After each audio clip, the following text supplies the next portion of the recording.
Hi అండి. గోంగూర అంటే అందరికీ ఇష్టం కదా.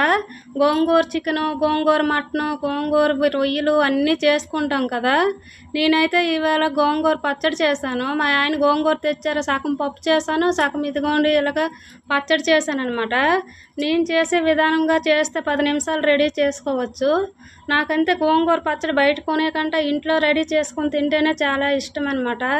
మీరు మరి ఎలా చేస్తారు గోంగూర పచ్చడి? నాకైతే తెలియదు. కామెంట్లో పెట్టండి ఎలా రెడీ చేస్తారో.